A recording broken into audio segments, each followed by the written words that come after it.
Hi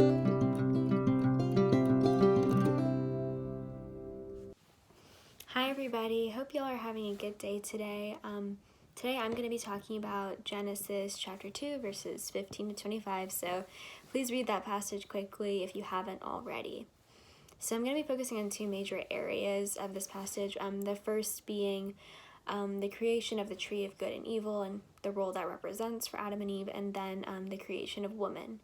So after God has spent 6 days creating the earth, creating all life on earth, he has man at the end of it all, and he leaves man in the Garden of Eden to work it and take care of it, which is what he says in verse 15.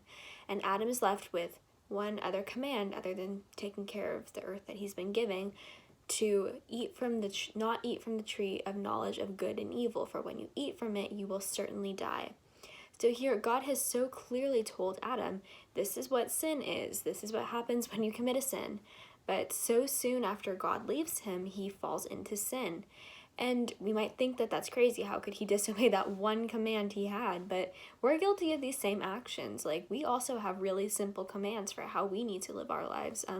Jesus sums this up for us in Matthew chapter 22, saying to love the Lord your God with all your heart, with all your soul, and with all your mind, since this is the first and greatest commandment. And the second is just like it, to love your neighbor as yourself. All the law and the prophets hang on these two commandments. We also have really clear set out laws for us, just like Adam. It's up to us to follow them. Then going on to the second portion of the passage, we see God stating that it is not good for man to be alone. I will make a helper suitable for him.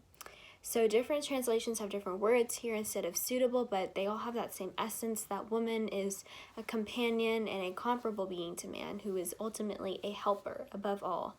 And when we revisit what Jesus says about help and service in the Bible, we see just how important this role is. He says in Matthew 20, instead, whoever wants to be great among you must be your servant. Whoever wants to be first must be your slave, just as the Son of Man did not come to be served, but to serve and to give his life as a ransom for many. In the relationship between men and women in society, it's important that we consider how we show God's love in our lives in the way that we serve each other, not through attempts to dominate each other. Let's continue to keep this idea of sacrificial love in mind as we start off this Lenten season. So thank you all for listening today, and have a blessed Ash Wednesday.